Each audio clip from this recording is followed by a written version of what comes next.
Alright, let's do this. So, what do I feel like talking about? It's actually quite impressive how in depth in conversation you can go with people. It is. It's very. It's not only. It's impressive. It's impressive. It's interesting. It's fascinating. And what's so interesting to me about all of this is the way that I'm looking at this right now is that some situations don't necessarily warrant depth of conversation, but some do that aren't being explored that way.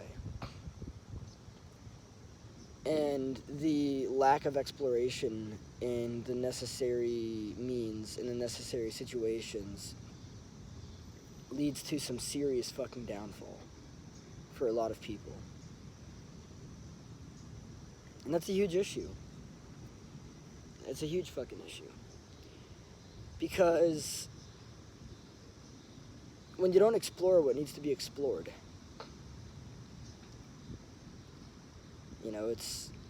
it doesn't set you up for success. When you don't do what needs to be done, that's just all that it is. Think about it. When you don't do what needs to be done, you're not gonna get. You're not gonna get it. That's all. So, if you can look at it from the standpoint of what does this situation need, right? It can really change the dynamics of things. But what's interesting here is that oftentimes situations don't need a whole lot, right?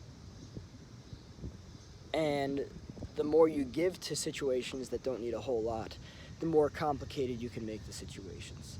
So I guess here what we're talking about is energy and reading energy. What's necessary, what's not necessary, what will serve you, what will limit you, all of that stuff. What's interesting, though, I would argue, is that a lot of relationships out there lack depth. And I say that from experience, of course. I want to talk about congruency here as well. Congruency is very important. The reason why I want to talk about congruency is because if you do not have a congruent emotional reaction to a situation, you are setting yourself up for fucking disaster. Because say for instance, right, if you set a boundary, someone violates it, the healthy emotional response is anger, right? You're going to get angry if someone violates a boundary that you set, right? When you don't feel that anger, when you don't allow yourself to feel that anger, what you're essentially doing is you're teaching yourself that it's okay not to get angry when it's necessary to get angry. And what that does is that teaches you that people can violate your boundaries. And that's not a big deal. Right, so what's interesting here is the first thing I was talking about, situations, right? What happens within situations and congruency to situations. That's what this is about. That's what this is about. That's what this whole boundary thing is about, right? Again, if someone violates your boundary, if you don't get angry, why are you not getting angry? Is it because you care about what that person thinks about you and you don't want them to see you in a state of anger? And by the way, this can go very much deep into childhood, right? You don't want them to see you angry. Why don't you want them to see you angry? Oh, because somebody in your childhood taught you while you were expressing healthy anger that healthy anger was not an acceptable emotion to express. It's very interesting how this stuff goes. Congruency is so fucking important. believe me when I say that you do not want to teach yourself. You do not want to teach yourself anything outside of congruency. But a lot of us learn incongruency or non-congruency, however you want to call it. A lot of us learn that growing up because different, beliefs that, our parents had regarding how things should be, right? We were taught to abandon a lot of parts of ourselves. So if you're abandoning a part of yourself, you're not being congruent. And the way that this is interesting about relationships and depth in terms of, conversation, situation, what would be, I would like to stop using the word should, because that is a shame-based word. It would be, I was talking about beneficiality. I think that's a word. Basically, what is necessary? What's beneficial, right? Beneficial is what's important to look at here, because something is either going to be beneficial or it's not going to be beneficial. If it's beneficial, it's a good idea to do it. If it's not beneficial, it's a good idea to control yourself as to not do it. So, if you can look at this from the standpoint of how do I best approach each situation, right? Oh, here's another thing I want to talk about as well. Hugely important. By the way, my sweetheart and I just had a fantastic fucking conversation. I'm not going to get into the logistics of it because boundaries.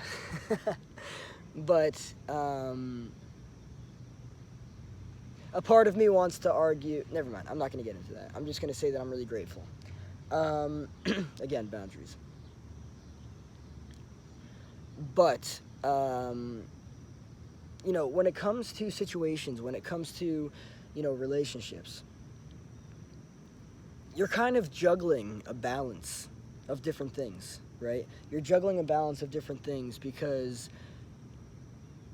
you can't not give a fuck about the other person. You can't. If you do, you should not have a relationship with that person. Just simple as that. So there are different things that you've got to juggle. First and foremost, this is what I have to look at because this is important.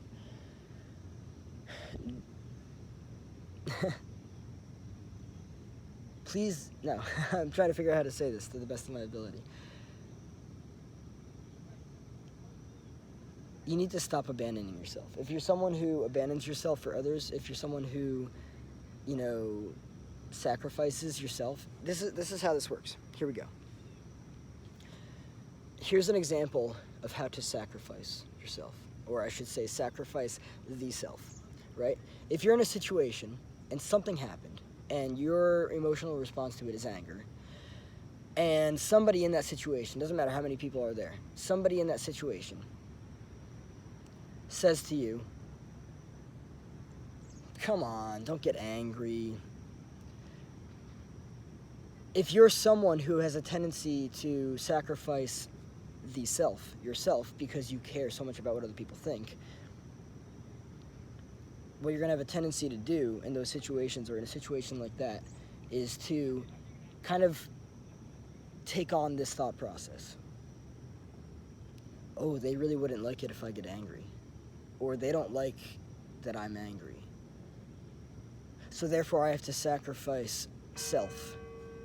And what is congruent and authentic for self right now?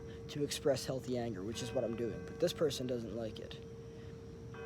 Now, it would be a sacrifice of self to put that person's wants and needs, or likes and dislikes, or all of those things, before your own. If you need to express healthy anger, you need to express healthy anger. Just that simple. If this person has a problem with you expressing healthy anger, that's their problem, not yours.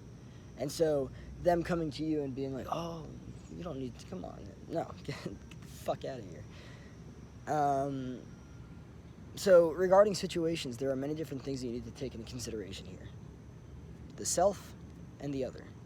Do not be apathetic, be empathetic, but do not sacrifice the self for other. That's what this is about. So, in any given situation, in any situation at all, you need to read the energy, you need to read the person, you need to read yourself, And you need to do what's best for yourself while being empathetic towards the person.